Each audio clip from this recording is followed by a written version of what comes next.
नमस्कार विद्यार्थी मित्रांनो, जिओ मराठी या युट्यूब चॅनलमध्ये आपले सहर्ष स्वागत आहे मित्रांनो. मित्रांनो, आज आपण करू ओळख दिशांची. आपल्याला दिशांची माहिती करून घ्यावयाची आहे.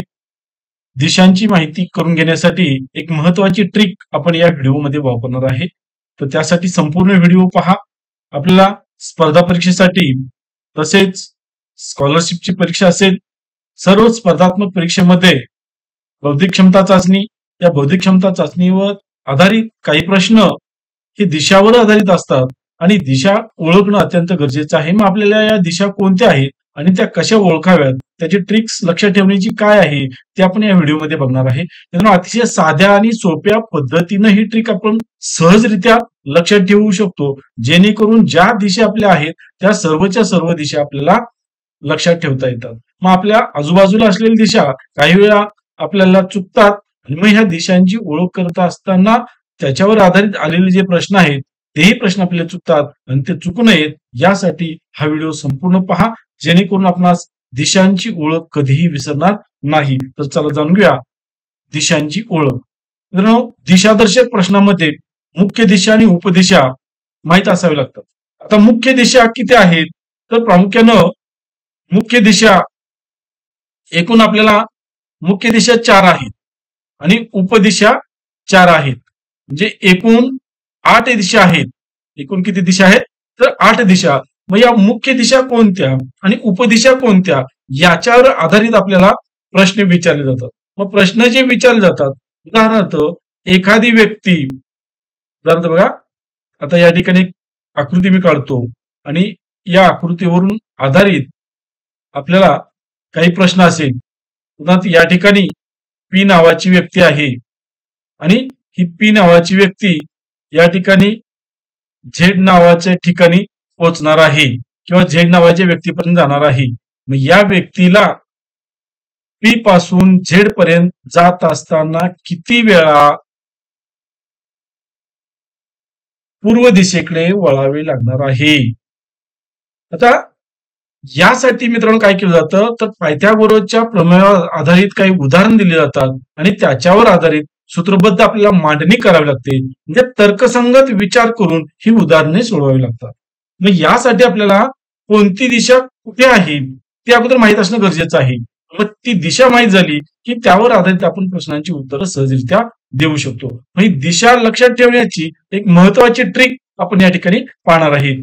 त्यासाठी आपल्याला हा संपूर्ण व्हिडिओ पाहणं अत्यंत गरजेचं आहे. मित्रांनो, जर नवीन असाल तर या चॅनलला आपण सबस्क्राईब करा, बेल आयकॉन बटन दाबा, जेणेकरून अशाच पद्धतीच्या नवनवीन व्हिडिओचे नोटिफिकेशन मिळणे आपल्याला सोपे जाईल.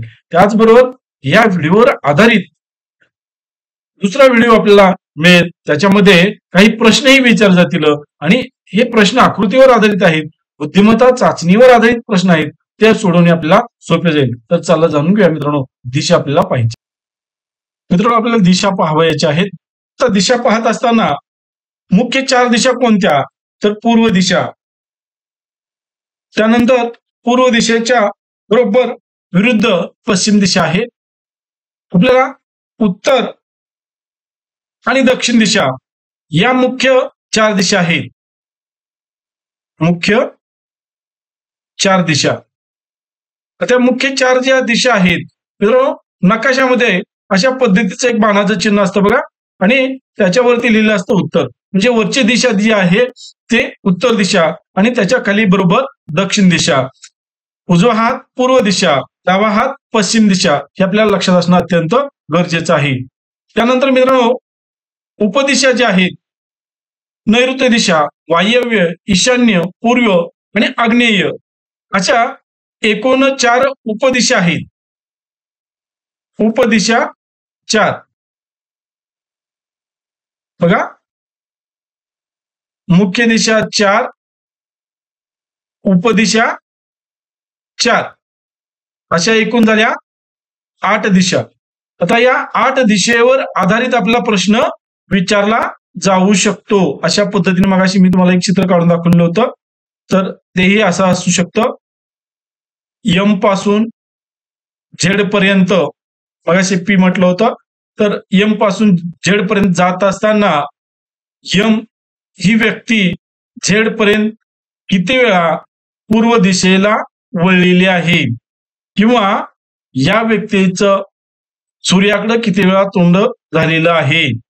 आता या ठिकाणी आपल्याला तर्कसंगतीवर आधारित आणि दिशावर आधारित ह्या प्रश्नांची उत्तरं सोडवणं अत्यंत गरजेचं आहे. मग या दिशा आपल्याला लक्षात राहणं गरजेचं आहे. मग दिशा लक्षात राहण्यासाठी एक महत्वाची ट्रिक आपल्याला लक्षात ठेवणं गरजेचं आहे. ही ट्रिक अतिशय सोपी आहे. मग ही ट्रिक काय आहे, तर या 8 दिशांची नावं आपल्याला लक्षात ठेवायची आहेत. तर सुरुवातीला आपल्याला या ठिकाणी आग्नेय, मग आग्नेय पासून सुरुवात करूया आपण. आता उदाहरणार्थ एका व्यक्तीचं नाव आहे आदन. आदन पवाऊ इपू. बघा 6 2 8 अक्षर आपल्याला लक्षात ठेवायचे आहेत. आदन पवाऊ इपू. आ म्हणजे आग्नेय, द म्हणजे दक्षिण, न म्हणजे नैऋत्य. आदन. प म्हणजे पश्चिम, वा म्हणजे वायव्य, उ म्हणजे उत्तर. प वा उ पश्चिम, वायव्य, उत्तर. इपू. ई म्हणजे ईशान्य आणि पू म्हणजे पूर्व. आदन पवाऊ इपू. हे 8 अक्षर आपल्या मित्रांनो लक्षात ठेवा. 8 अक्षर लक्षात ठेवली की संपूर्ण 8च्या 8 दिशा आपल्या लक्षात राहत असतात. आता महत्वाचा दुसरा म्हणजे भाग काय आहे, आपला उजवा हात जो आहे, हा उजवा हात नेहमी पूर्व दिशेला असतो आणि डावा हात हा नेहमी पश्चिम दिशेला असतो. कारण आपण पुस्तकाचा अभ्यास करणार आहे, आपल्या समोर प्रश्नपत्रिका आहे त्याचा अभ्यास करणार आहे. आपण जमिनीचा अभ्यास करणार नाही. जमिनीचा अभ्यास करत असताना आपल्याला ही दिशा वेगळ्या पद्धतीने ओळखावी लागते. आपण पुस्तकाचा अभ्यास करत असताना आपल्या समोर ज्यावेळी उभं पुस्तक असतं त्यावेळी वरचा भाग जो आहे तो उत्तर आणि पायाकडचा भाग जो आहे तो दक्षिण लक्षात ठेवायचं. आणि जर पुस्तक आडवा असेल, बेंचवर पुस्तक असेल, तर बेंचवर पुस्तक असल्यानंतर आपल्या पोटाकडचा जो भाग आहे तो दक्षिणेकडे येतो आणि समोर नजरेसमोरचा जो भाग आहे तो वरचा भाग म्हणजे उत्तरेकडचा भाग येतो. आणि उजवा हात पूर्व, डावा हात पश्चिम, हे नेहमी लक्षात ठेवायचं. व पूर्व आणि उत्तर यांच्या दरम्यान ईशान्य कोपरा येतो आणि दक्षिण आणि पश्चिम यांच्या दरम्यान नैऋत्य कोपरा येतो. आपल्या भारतामध्ये नैऋत्य मान्सून वारं वाहतं. आता हे जे नैऋत्य मान्सून वारं आहे त्याला नैऋत्य मान्सून वारे म्हणतात आपण. हे नैऋत्य मान्सून वारं जून पासून आपल्या भारतामध्ये पाऊस घेऊन येतं, म्हणून त्याला नैऋत्य पाऊस किंवा मान्सून पर्जन्य असं संबोधलं जातं. जून, जुलै, ऑगस्ट, सप्टेंबर 4 महिन्याचा काळ हा पर्जन्यवृष्टी होते आणि त्यानंतर ईशान्येकडनं वारं वाहतं, त्याला ईशान्य मान्सून वारा असं म्हटलं जातं. या ईशान्य मान्सून वाऱ्यामुळं भारतातील तमिळनाडू आणि आंध्र प्रदेश या 2 राज्यामध्ये पाऊस सर्वाधिक होतो. ईशान्य मान्सून. तर आग्नेय वारं जे आहे, हे आग्नेय वारं पृथ्वीच्या परिवलनामुळं या ठिकाणी आग्नेयकडून आलेलं जे वारं आहे त्याला नैऋत्य दिशा प्राप्त होते.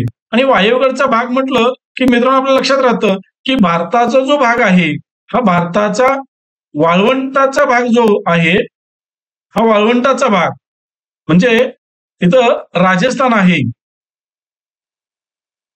मोरुस्थळ वाळवंट या ठिकाणी आपल्याला पाहायला मिळतं. त्या वाळवंटाच्या भागाची दिशा कोणती असेल तर ती वायव्य दिशा आहे, लक्षात ठेवा. वा म्हणजे वाळवंट आणि वा म्हणजे वायव्य, हे आपल्या लक्षात राहील. किंवा आपण आंध्र प्रदेश म्हणतो, ओडिसा म्हणतो, तर आंध्र प्रदेश हा म्हणजे आग्नेय दिशा, हे आपल्या लक्षात राहू शकतं.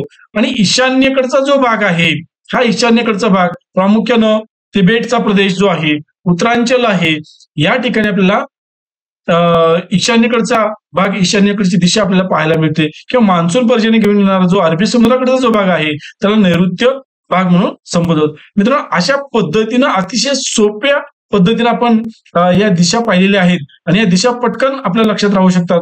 काही राज्यांची नावं लक्षात ठेवली आहेत आणि त्याचबरोबर काही अक्षर आपण लक्षात ठेवले आहेत आणि त्या अक्षरावर आधारित देखील आपण या दिशा लक्षात ठेवू शकतो. जर काळजीपूर्वक आपण पाहिलं तर या घटकावर आधारित कोणताही प्रश्न येऊ देईल तो आपण पटकन सोडवू शकतो. मित्रांनो, धन्यवाद.